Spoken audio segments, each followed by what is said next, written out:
بسم اللہ الرحمن الرحیم۔ اللہ فرماتے سمجھانے والے ان کے پاس جاتے، ارے بن والے ان کے پاس جاتے، ارے بندہ سمجھ جا، اے نبی کا امتی سمجھ جا، اے پیارا بھائی سمجھ جا۔ اللہ فرماتے لیکن وہ دن بدن ناشکری ناشکری ناشکری، گناہ گناہ گناہ گناہ گناہ۔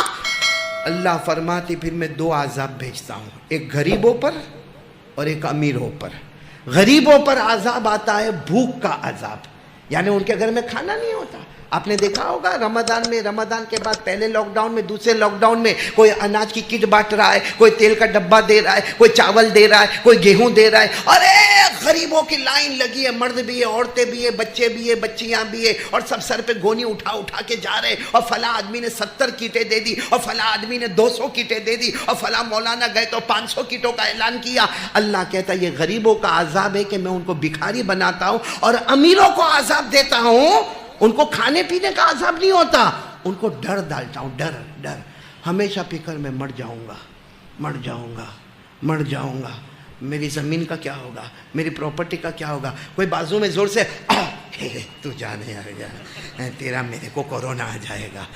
تو اللہ فرماتے غریبوں کو بھوک کا عذاب دیتا ہوں اور امیروں کو ڈر۔ بتاؤ ڈر لگتا کہ نہیں لگتا؟ جہاں ڈمن میں ایک جنازہ اٹھا، گیا وہ گیا، پھر خبر ملی 2 گھنٹے کے بعد دوسرا، تو گھر میں آ جاتا چپ چاپ، کہیں میرا ٹائم تو نہیں آ گیا۔ امیروں کو ڈر اور غریبوں کو بھوک۔ اور اللہ فرماتے یہ تمہارے گناہوں کی نحوست ہے، لیکن پھر اللہ کہتے میرا بندہ توبہ کر لے، واپس حالات اچھے کر دوں گا۔ بولو سبحان اللہ۔ اتنا کرنے کے بعد بھی اللہ کہتے واپس آ جانا میرا بندہ، معافی مانگ لے، سب اچھا کر دوں گا۔ یہ پارہ نمبر 14، بولو پارہ نمبر، جو حافظ قرآن ہوں گے میرے ساتھ میں پڑھیں گے۔ ضرب اللہ مثلا قریۃ کانت آمنۃ مطمئنہ یأتیہا رزقہا رغدا من کل مکان فَكَفَرَتْ بِأَنْعُمِ اللَّهِ فَأَذَاقَهَا اللَّهُ لِبَاسَ الْجُوعِ وَالْخَوْفِ بِمَا كَانُوا يَصْنَعُونَ۔ اللہ تبارک و تعالیٰ فرماتے بڑی بڑی بستیوں کو ہم نے ایسے بنایا، چاروں طرف سے اطمینان تھا، روٹی بھی تھی، کپڑا بھی تھا، مکان بھی تھا، کاروبار بھی تھا، تجارت بھی تھی، دھندا بھی تھا۔ اللہ تبارک و تعالیٰ فرماتے کسی کو کوئی پریشانی نہیں تھی، مگر گناہ پہ گناہ کرتے گئے، گناہوں پہ گناہ کرتے گئے، گناہوں کا انبار لگاتے گئے، مگر کبھی اللہ کی طرف دھیان نہیں دیا۔ اللہ فرماتے غریبوں کو بھوک کے عذاب میں مبتلا کر دیا، امیروں کے سینے میں ڈر بسا دیا، یہ ان کے گناہوں کی نحوست ہے۔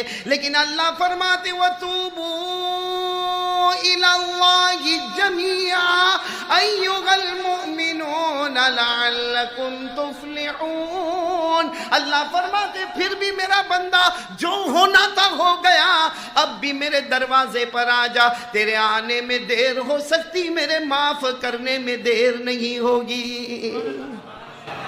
اس لیے میرے پیارو یہ کچھ کورونا نہیں ہے، یہ ہمارے گناہ کی شکل کورونا ہے، اور ہمارا چاہے کچھ بھی کہو ہمارا اللہ ہم سے ناراض ہے۔ ابھی میں نے حج کی آیتیں پڑھی، مگر کون سے دل سے پڑھی وہ میں اور میرا اللہ جانتا ہے۔ کون جائے گا ہندوستان میں سے حج کرنے؟ کون عمرے پہ گیا؟ گئے سال کون حج پہ گیا؟ کون عمرے پہ گیا؟ کون سی تراویح؟ کیا ہوا؟ اچھا اب یہ مت کہنا کہ یہ سب حکومت کی وجہ سے، ڈپارٹمنٹ کی وجہ سے، سماج کی وجہ سے، سوسائٹی کی وجہ سے، کمیونٹی کی وجہ سے۔ اللہ کی قسم کعبہ اللہ کا گھر ہے، اللہ کے گھر کو اللہ ہی بند کر سکتا ہے۔ مدینہ مصطفیٰ کا گھر ہے، مدینے کو مصطفیٰ ہی بند کر سکتے ہیں۔ مطلب ہے کہ ہمارا اللہ بھی ناراض ہے، ہمارا مصطفیٰ بھی ناراض ہے، اس لیے اللہ نے حج سے محروم کر دیا۔ کہا مر جاؤ مگر کسی کو کعبہ دیکھنے نہیں دوں گا، کسی کو حجر اسود چومنے نہیں دوں گا، کسی کو کعبے کے قریب رکن یمانی پر ہاتھ رکھنے نہیں دوں گا۔ اللہ نے فرمایا کسی کو ملتزم سے چمٹنے نہیں دوں گا، بلکہ وہ اللہ نے کہہ دیا آقا محمد الرسول اللہ صلی اللہ علیہ وسلم کی ملاقات بھی کسی کو نصیب نہیں ہوگی۔ آج مکہ بند ہوا ہمارے گناہوں کی نحوست سے، مدینہ بند ہوا ہمارے گناہوں کی نحوست سے. ہم اتنے گندے، اتنے خراب ہو گئے. اللہ کی قسم ہم نے نہ ماں کی عزت رکھی، نہ ابا کی عزت رکھی، اور نہ پیدا کرنے والے کے قانون کو ہم نے مانا. سچ بتاؤ میرے پیاروں، سب کرنے دھرنے والا کون؟ وہ اللہ سے ہم کو ڈر لگا.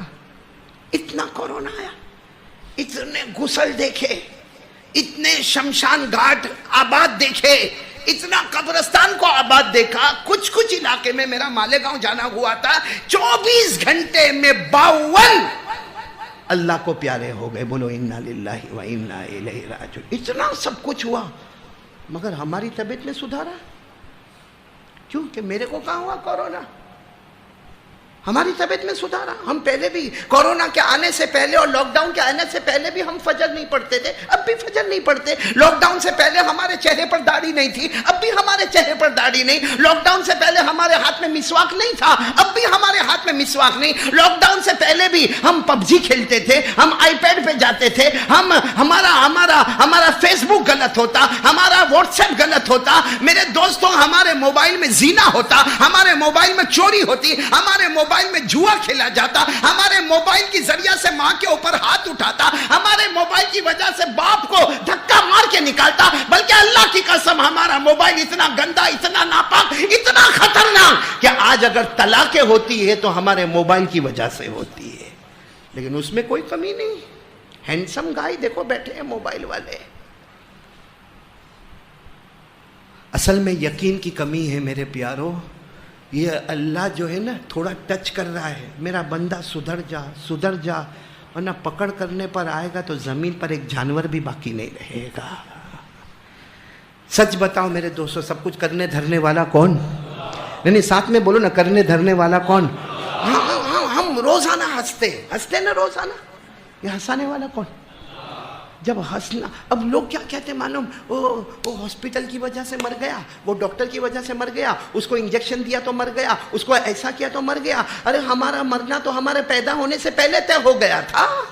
موت اور زندگی تو اللہ طے کرتا. جب ہنسانے والا اللہ، رلانے والا اللہ، تو اتنا بڑا معاملہ موت اور زندگی اللہ کسی اور کے ہاتھ میں دے گا؟ اللہ نے 27ویں پارے میں فرمایا، میرے ساتھ میں پڑھیں گے جو حافظ قرآن ہوں گے، وَأَنَّهُ هُوَ أَضْحَكَ وَأَبْكَى وَأَنَّهُ هُوَ أَمَاتَ وَأَحْيَا وَأَنَّهُ خَلَقَ الزَّوْجَيْنِ الذَّكَرَ وَالْأُنثَى مِن نُطْفَةٍ إِذَا تُمْنَىٰ. پورا مجمع بولے گا ہنسانے والا کون؟ بولو اللہ ہی. رلانے والا کون؟ اللہ ہی. جب ہنسانا رلانا اللہ کا کام ہے تو اتنی بڑی موت اور اتنی بڑی زندگی دینے والا کون؟ آپ کو یہ حج کے موسم سے ایک بہت اچھی بات بتاؤں. ویسا میرے کو ٹائم بہت کم دیا، میرے کو بولا 9 بجے تو میرے کو اذان دینے کھڑے ہونے کا ہے. بولے وہ مؤذن کی جو تنخواہ ہے نا وہ قاری احمد علی آپ لے کے جانا. آج کل علماء کو تنخواہیں ملتی نہیں ہے، بڑے پریشان ہیں بھائی. دعا کرو کہ اللہ تعالیٰ یہ حالات سے ہماری حفاظت فرمائے. اے پورا مجمع ڈمن والا بولے گا کہ حضرت جنید بغدادی کا نام سنا؟ کوئی بہت بڑا لاجک والا سوال پوچھا تو تھوڑے لوگ یوں کہتے باقی یوں بیٹھا. کیا ہوا بھائی؟ ایسا تھوبڑا لٹکا کے کائے کو بیٹھنے کا؟ سنا حضرت جنید بغدادی؟ یہ اصل میں گھر میں بیوی کا پریشان، باہر بھی پریشان. ابھی میرے کو ایک ملا مولانا یوسف، میرے کو ایک ملا، میرے کو کہتا ہے مولانا اسلام میں شادی کتنی کر سکتے ہیں؟ میں نے کہا 4. دیکھو کیسے موڈ میں آ گئے آپ لوگ. تو میرے کو کہتا ہے مولانا آپ شروع کرو نا. میرے کو کہتا ہے یوسف بھائی آپ شروع کرو، یہ بیان والے شروع کریں گے تو پھر مجمع بھی شروع کرے گا. میں نے کہا بھائی 52 سال عمر ہو گئی، ایک کو جھیلا اور کو جھیلنے کی طاقت. تو میں کو کہتا ہے نہیں مولانا آپ کو، میں بولا اچانک لیکن میرے اوپر کائے کو ٹوٹ پڑا تو کیا ہوا؟ تو کہتا ہے نہیں مولانا میرے کو میرے سوال کا جواب دو. جب 4 شادی کر سکتے، میں کو کہا شادی میں حروف کتنے؟ شادی حروف کتنے؟ بولتے جاؤ نا، شادی میں حروف کتنے؟ 4. تو کہا دیکھو شادی میں بھی 4 حروف، نکاح میں 4، پتنی میں 4، وائف میں 4. پھر مجھے کہا عربی میں بیوی کو زوجتن، کتنے حروف؟ 4. اور شادی میں عورتوں کا معاملہ ہوتا تو نساءن کتنے حروف؟ 4. تو مجھے کہا، اس نے کہنے لگا مجھے کہ دیکھو بیوی میں کتنے حروف؟ 4. دلہن میں کتنے حروف؟ 4. مطلب شادی میں 4 حروف، نکاح میں 4 حروف، بیوی میں 4 حروف، دلہن میں 4 حروف، زوجتن میں 4 حروف، نساءن میں 4 حروف. اور پھر مجھے کہنے لگا آپ انگوٹھا ہٹا دو تو انگلیاں کتنی دونوں ہاتھ میں؟ 4. پھر مجھے کہا سائنس والوں نے کہا ہے کہ ہم کو جو اللہ نے ہاتھ دیا ہے نا وہ ہاتھ میں 4 کھانے بنائے، یعنی ہر کھانے میں ایک بیوی. اب اس نے اتنا بولا نا کہ نکاح میں 4 حروف نے، شادی میں بھی 4 حروف نے، پتنی میں بھی 4 حروف نے، وائف میں بھی 4 حروف نے، زوجتن میں بھی 4 حروف نے، بیوی میں بھی 4 حروف نے، دلہن میں بھی 4 حروف نے، انگلیاں بھی کتنی؟ 4 نے، سینے میں کھانے بھی کتنے؟ میں نے کہا بھائی سوچوں گا. ابھی تو تو جا، ٹینشن ہو گیا. اچھا وہ تھوڑا گیا نا، مولوی لوگ کو چھیڑنے کا نہیں، میرے کو فوراً یاد ہے. میں نے کہا ادھر آ. میں نے کہا 4 حروف ہے نا، سب میں 4 حروف. کہا 4 حروف ہے مطلب ہے کہ 4 شادی کرنے کا. میں نے کہا جوتے میں بھی 4 حروف. نہیں سمجھے آپ لوگ؟ ڈنڈے میں بھی 4 حروف. اور عورت کے ہاتھ میں جو بیلن ہوتا ہے نا، بیلن میں بھی 4 حروف. گیا گردن جھکا کے چلا گیا. تو آپ لوگ ویسے تو نہیں آئے ہو نا پریشان ہو کر؟ تو ذرا ہمت سے بولو گے نا انشاءاللہ. حضرت جنید بغدادی کا نام سنا؟ ہاں، اپنے کمرے میں بیٹھے تھے اپنے کچھ مریدین کے ساتھ، اپنے کمرے میں بیٹھے تھے. کوئی زور زور سے دروازہ کھٹکھٹا رہا ہے، ٹھک ٹھک ٹھک ٹھک ٹھک، کوئی زور سے. حضرت جنید بغدادی گھبرا گئے کہ کون ہے جو اس طریقے کا دروازہ کھٹکھٹاتا. فوراً کہا کہ اٹھو اٹھو، اور خود بھی اٹھے اور دروازہ کھولا. دروازہ کھولا تو ماشاءاللہ ایک خوبصورت جوان ہے، لیکن پورا پسینے میں شرابور ہے، اور یہاں سے یہاں تک کا کپڑا پہنا ہے، اور چہرے سے لگتا ہے کہ بھوکا ہے، پیاسا ہے، پریشان ہے. حضرت جنید بغدادی سمجھ گیا، السلام علیکم. وعلیکم السلام. آؤ آؤ بیٹا، آ جاؤ آ جاؤ آ جاؤ، ہمارے فقیر کے دروازے پر آ جاؤ، جو بھی کھانا ہوگا کھا لو، جو پانی ہے پی لو. تو وہ آئے اندر، کہا میرے کو کھانا نہیں کھانا ہے، بھوک بھلے لگی لیکن میں آپ کے پاس کھانے کے واسطے نہیں آیا. تو کہا بیٹا پانی وانی پی لے، کچھ ٹھنڈا شربت پی لے. کہا نہیں اس کے لیے بھی نہیں آیا. تو کہا کیوں آیا کیوں بیٹا؟ اتنا زور زور سے دروازہ ٹھک ٹھک ٹھک کھٹکھٹایا اور آئے، اور تمہارے کپڑے کے بھی ٹھکانے نہیں، تمہارے چہرے سے بھوک، پریشان نظر آتے ہو، کیا معاملہ؟ تو کہا میرے کو حج کو جانا ہے. کہاں جانا ہے؟ اور پھر روتے روتے اس نے جو چیخ ماری، مجھے کعبہ دیکھنا ہے، مجھے طواف کرنا ہے، مجھے حجر اسود کو چومنا ہے، مجھے ملتزم سے چمٹنا. اور پھر کہا میں سید خاندان کا ہوں، مدینے میں نانا جان سے ملاقات کرنا ہے. بولو سبحان اللہ. بس حضرت جنید بغدادی نے اس کی طرف دیکھا، کہا حج کو جانا ہے؟ کہاں؟ کہا پھر یہاں کیوں آئے؟ بھائی حج کو جانا ہے تو جہاں حج والے جاتے، جو قافلے جاتے ان کے ساتھ ہو جاؤ، میرے پاس کیوں آئے؟ تو کہا حضرت، بولو. حضرت نے کہا اچھا پیسے نہیں ہیں تو سن بیٹا، پیسے نہیں ہے نا تو حج بھی فرض نہیں ہے. اللہ نے امیروں پر حج فرض کیا ہے، غریبوں پر نہیں. بولو نا، غریبوں پر حج فرض ہے. پوری زندگی غریب رہے گا، حج فرض ہوگا. اللہ نے فرمایا وَلِلَّهِ عَلَى النَّاسِ حِجُّ الْبَيْتِ مَنِ اسْتَطَاعَ إِلَيْهِ سَبِيلًا. اللہ تبارک و تعالیٰ فرماتے میں نے انہی لوگوں پر حج فرض کیا ہے جو امیر ہوں گے، غریب پر حج فرض نہیں ہوگا. بلکہ میرے پیارے سنو، امیر پر زندگی میں 1 مرتبہ حج فرض ہوگا، اور غریب قیامت کے دن اللہ کے سامنے جائے گا. اللہ فرمائیں گے جا حاجیوں میں تیرا نام لکھا گیا. وہ کہے گا اللہ میں تو غریب تھا، میں نے حج بھی نہیں کیا. اللہ فرمائیں گے تو نے حج نہیں کیا، لیکن ہر سال تو حج کی نیت کرتا تھا، تیری نیت پر میں نے تجھے بھی حاجی بنا دیا. تو غریب پر حج. تو حضرت جنید بغدادی نے فرمایا بیٹے بیٹے بیٹے، کہاں تم پر حج فرض ہے؟ آرام سے جاؤ، نمازیں پڑھو، روزہ رکھو، آرام سے رہو. حج تم پر فرض نہیں، اور قیامت میں تم کو حج کے بارے میں سوال بھی. تو وہ جو جوان آئے تھے کہنے لگے حضرت میں مسئلہ پوچھنے تھوڑی آیا، یہ مسئلہ تو میرے کو بھی معلوم ہے کہ غریبوں پر حج فرض. میں تو اس لیے آیا کہ آپ کچھ کیا دے دے، کیونکہ ظاہری بات ہے حج میں سفر کے خرچ کی ضرورت پڑے گی، جس کو عربی میں کہتے ہیں زاد و راحلہ کی ضرورت پڑے گی، توشے کی ضرورت پڑے گی، ٹکٹ کی ضرورت پڑے گی. آج کے زمانے میں ویزا کی ضرورت ہوگی، پاسپورٹ کی ضرورت ہوگی، ہوٹل کی ضرورت ہوگی. اور اللہ نے کہا ہے وہاں جا کے بھیک نہیں مانگنا، پورا انتظام کر کے جانا. اللہ نے فرمایا وَتَزَوَّدُوا فَإِنَّ خَيْرَ الزَّادِ التَّقْوَىٰ وَاتَّقُونِ يَا أُولِي الْأَلْبَابِ. اللہ تبارک و تعالیٰ نے فرمایا وہاں بھیک نہیں مانگنا، یہاں سے تیاری کر کے جاؤ. تو وہ جوان جو تھا کہنے لگا حضرت آپ کو تو معلوم ہے، سب مسئلے مجھے معلوم ہے، لیکن میرے پاس پیسہ. تو حضرت نے بہت اچھا جواب دیا, کمال ہے, فقیر فقیر کے دروازے پر آیا.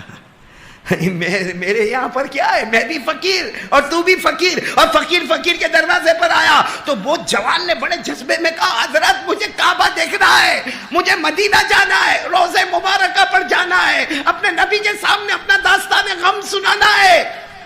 حضرت نے دیکھا یہ بہت ہی زیادہ کہہ رہا, تو کہا بیٹا صحیح میں جانا ہے, کہاں جانا ہے.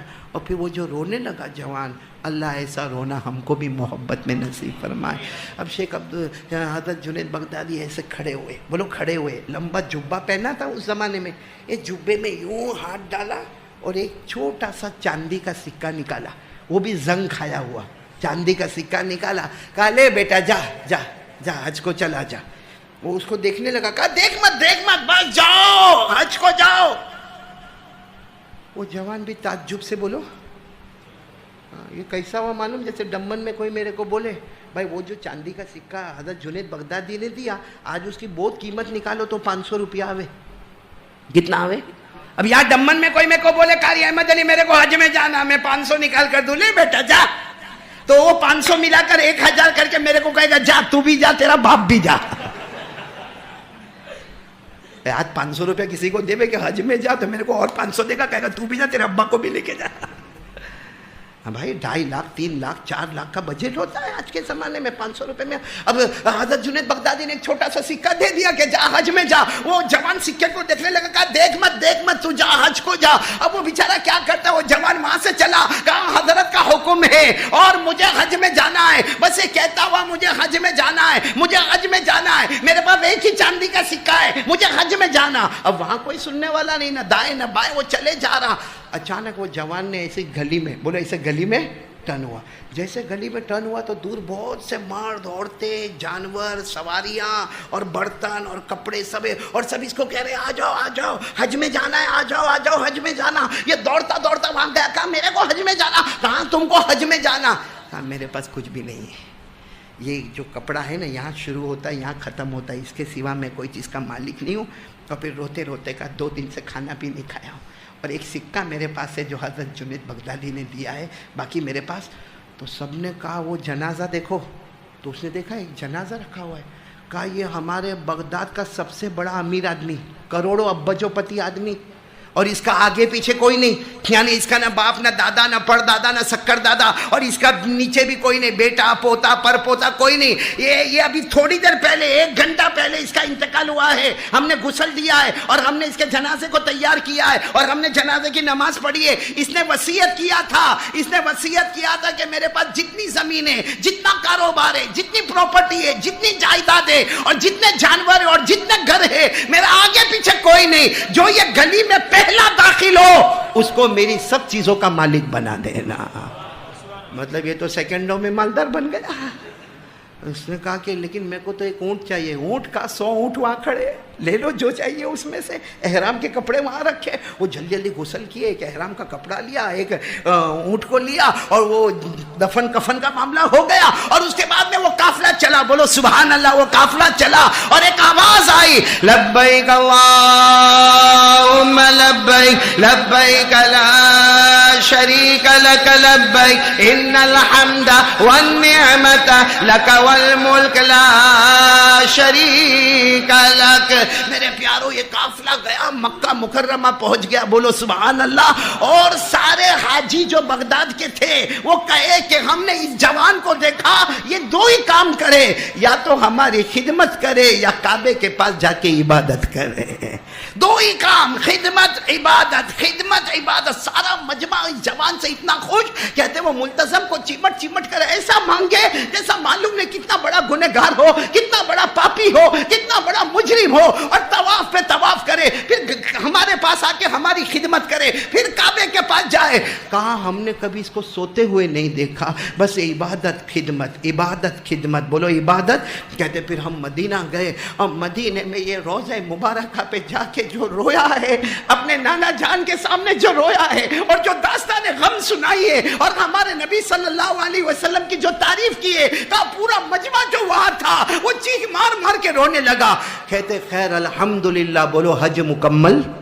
ہو گیا. دعا کرو کہ اللہ ہم کو بھی حج نصیب فرمائے, کیونکہ حج ہو جاتا ہے. حج ہو جاتا ہے, آپ کو معلوم ہے فرشتے آتے ہیں, بولو فرشتہ, اور ہمارے کندھے پہ یوں ہاتھ مارتا ہے اور آ کر کہتے ہیں جا, ایسا ہو گیا جیسے ماں کے پیٹ سے ابھی نکلا, تیرا کوئی گناہ باقی نہیں ہے. ہمارے نبی نے فرمایا, پڑھو نا, قال رسول اللہ صلی اللہ علیہ وسلم من حج للہ فلم یرفث ولم یفسق رجع کیوم ولدتہ امہ. ہمارے آقا بولو محمد الرسول اللہ صلی اللہ علیہ وسلم نے فرمایا, جو اللہ کے واسطے حج کرے اور حج میں کوئی گناہ نہ کرے, نہ چھوٹا گناہ کرے نہ بڑا گناہ کرے, ہمارے نبی فرماتے جب حج ہو جائے گا ایسا ہوگا جیسے ماں نے ابھی جنا ہے, اس کے نامہ اعمال میں کوئی گناہ نہیں ہوگا. اب یہ لوگ سب حج کر کے واپس اسی پوائنٹ پر آ گئے. کون سی پوائنٹ؟ بغداد, جہاں سے سب الگ ہوئے تھے. اس زمانے میں رواج تھا, وہی پوائنٹ پر آوے, سب ایک دوسرے کے گلے لگے, معانقہ کرے مسا. اب سب لوگ ایک جوان کے گلے لگے اور اتنی دعا دیوے کہ تو بہت پیارا ہے, کتنا پیارا تو نے حج کیا. اچھا اس میں کچھ لوگ ایسے تھے جو ہر سال حج میں جاتے تھے, کہنے لگے کہ ہم نے اتنے حج کیے, مگر تیرے جیسا حج ہم نے کرتے ہوئے کسی کو. خیر وہ جوان نے کہا کہ ٹھیک ہے میں جا رہا ہوں, میرا کام بھی ہو گیا. سب نے کہا کہاں جا رہے ہو؟ اس زمانے میں, آج کل ہمارے پاس وہ ڈاکیومنٹس ہوتے نا, اس زمانے میں ایسے چمڑے کے بڑے بڑے دستاویز ہوتے تھے, وہ کئی اونٹ بھرے ہوئے تھے دستاویز کے. کہا یہ سب تیرا, یہ اونٹ بھی تیرے, یہ زمین بھی تیری, اور کہاں سے کہاں تک کی زمین تیری, اور باغ بھی تیرے, اور کھیت بھی تیرے, اور گھر بھی تیرے, اور بنگلے بھی تیرے, اور جائیداد بھی تیری, اور پراپرٹی بھی تیری. تو اس جوان نے کہا لیکن میرے کو یہ سب نہیں چاہیے. تو بغداد والوں نے کہا ہم کو بھی نہیں چاہیے, ہم کو بھی قیامت میں جواب نہیں دینے کا ہے, لے یہ تیرے کو دے دیا, تو تیرے حوالے سب. اگر وہاں بغداد میں ہم دمن والے ہوتے تو اتنا اچھا ملاقات کرتے, ٹھیک ہے کوئی بات نہیں, آپ کو نہیں چاہیے کوئی بات نہیں, آپ چلے جائیں. لیکن وہاں کے لوگ ایسے تھے تقوی والے, ہم نہیں لیں گے, ہم کو کوئی اجازت نہیں ہے.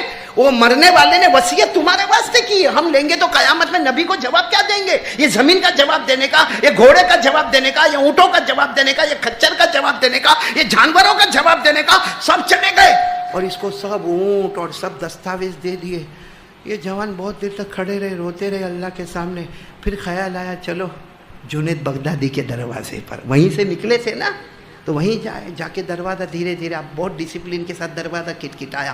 جیسے دروازہ کھلا, حضرت جنید بغدادی سامنے. دیکھو اللہ کے ولی, قلندر ہرچے گوید دیدہ گوید, اللہ کے ولی جب بولتے ہیں نا تو جیسے بہت کچھ دیکھ کر بولتے. حضرت جنید بغدادی گیا, السلام علیکم ورحمۃ اللہ وبرکاتہ, اور کہا ذنب مغفور, سعی مشکور, حج مبرور. کہا آ جاؤ جوان. اور حضرت جنید بغدادی کی زبان سے نکلا, کیا بتاؤ؟ خواب میں میرے نبی نے مجھے بتایا تیرے حج کی وجہ سے اللہ نے سارے حاجیوں کے حج کو قبول کر لیا. وہ بھی بڑے خوش ہو گئے, آئے کھجور, زمزم کا پانی. حضرت جنید بغدادی بھی بہت خوش, ساتھ میں کھانا وانا بھی کھائے. پھر اس کے بعد میں یہ کہنے لگے, حضرت ایک بات کہوں, آپ ناراض تو نہیں ہوں گے؟ کہا کیا؟ کہ باہر دستاویز رکھے ہیں, گھوڑے جانور رکھے ہیں, اور زمین پراپرٹی جائیداد ملکیت کھیت باغات. تو حضرت نے کہا تو کیا کریں؟ کہا حضرت سب آپ کا, حضرت سب آپ کا. بس وہ کہتے ہیں نا اللہ والے کا جمال اچھا ہوتا ہے, جلال بھی بڑا عجیب ہوتا ہے. حضرت جنید بغدادی گورے تھے ماشاءاللہ, کھلا رنگ تھا, پورا چہرہ سرخ ہو گیا, سرخ گال ایک دم سرخ ہو گئے. اور کہا اٹھو اٹھو, جاؤ یہاں سے, تمہارا میرا کوئی تعلق نہیں, جاؤ یہاں. کہا حضرت لیکن کیا ہوا؟ کہا 40 سال ہو گئے جس مردود دنیا کو میں ٹھوکر مار کر آیا, جس دنیا پر میں نے لعنت بھیجی, جس دنیا پر اللہ کا غضب اترا, جس دنیا پر اللہ کا عذاب اترا, 40 سال سے جو دنیا کو میں نے ٹھوکر مارا, تو میری خانقاہ کے سامنے دنیا لے کر آیا, تو دستاویز لے کر آیا, تو جانور لے کر آیا. جو دنیا کو میں چھوڑ چکا ہوں, دنیا کو میں نے بہت دور کر دیا, تو لالچ دے کر دنیا کو میرے سامنے لے کر آیا. اٹھ جا یہاں سے, اٹھ جا. وہ بیچارہ جوان گھبرائے, اٹھ کے جانے لگے. جب جانے لگے تو حضرت جنید بغدادی نے کہا ادھر آؤ. آئے واپس آئے, کیا ہوا حضرت؟ وہ سکہ دے دو. کیا دے دو؟ یہ پوائنٹ پہ آنا, کیا دے دو؟ وہ جو دیا تھا نا, کہا دے دو. تو جوان کہنے لگے حضرت ساری دنیا رکھی ہے باہر, وہ نہیں لے رہے ہو, وہ چاندی کے سکے کو کیا کرو گے آپ؟ وہ چاندی کا سکہ، کہا حضرت وہ زنگ کھا گیا ہے، اس کو کوئی بیپاری بھی لینے کو تیار نہیں ہے، اور حضرت میں پھر دنیا لا کے سامنے رکھا ہوں، مجھے نہیں چاہیے، سب چیز آپ کی ہے، آپ وہ سکہ حضرت نے بڑے غصے میں کہا، میں نے کہا نا میرا سکہ مجھے واپس کرو. تو جوان نے یوں ہاتھ ڈالا اور سکہ نکالا اور کہا حضرت لو آپ کا سکہ آپ کو دے دیا، لیکن آپ یہ سکے کے پیچھے کیوں پڑے؟ حضرت نے فرمایا تو 23واں ہے جو اسی سکے سے حج پڑھ کے واپس آیا ہے. کون سے نمبر والا ہے؟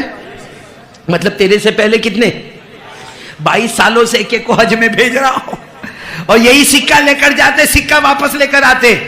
بس وہ جوان نے یہ سنا تو جیسے قریب آ گیا اور آ کے بیٹھ گیا، حضرت اب تو نہیں جاؤں گا، اب تو سکہ مجھے دو گے آپ سب لے لو، آپ چاہے تو میرے کو بھی اپنا نوکر بنا لو نا، غلام بنا لو، میں جو آپ کہیں گے میں کروں گا، لیکن سکہ تو میرے پاس ہوگا. حضرت نے کہا اچھا، اب سننا ڈمن والا، کہا اچھا سکہ یہ چاہیے تجھے؟ یوں سکہ لیا اور پھینکا، معلوم نہیں کہاں جا کے گرا، پھینک دیا، کہا ختم ہو گیا معاملہ. اور پھر کہا تو نے کیا سمجھا میں نے سکہ دیا اس کی وجہ سے حج ہو گیا؟ سننا جملہ سننا، ہاں، یا اگر میں اپنا کپڑا دیتا اس کی وجہ سے تیرا حج ہو جاتا، یا میں اپنا امامہ دیتا اس کی وجہ سے تیرا حج ہو جاتا، یا میں جوتا دیتا میرا اس کی وجہ سے حج ہو جاتا. بعض حضرت جنید بغدادی نے توحید کا سبق سکھایا، وہ سکہ تو ایک ذریعہ تھا، کمال اس میں نہیں تھا، کمال میرے امامے میں بھی نہیں، کمال میرے کپڑوں میں بھی نہیں، کمال میرے جوتے میں بھی نہیں. کہا جوان کاش تو میرے دل کو پھاڑ کے دیکھا ہوتا، یہ دل میں صرف اللہ کی توحید اور نبی کی محبت اور اللہ کی قسم، اگر یہ دل میں کلمہ پیارا ہو، کلمے کا یقین ہو، توحید ہو، دل میں نبی کی محبت ہو، وہ تو میں نے سکہ دے کر تجھے ایک بہانہ بنایا، ورنہ چاہتا ایک آواز لگاتا تو بغداد سے تیرا دوسرا قدم کعبے تک پہنچ جاتا. اس لئے کمال سکے کا، کمال کس کا ہے؟ یقین لا الہ اور پیارے نبی کی، اور وہ محبت ہمارے پاس. میرے پیارو آپ کو معلوم ہے، ابھی مجھے وہ ہمارے بیٹے شاداب نے بتایا کہ یہ دریائے نیل جو ہے نا مصر میں، دریائے نیل کتنا بڑا ہے؟ دریا نیل کا نام سنا نا؟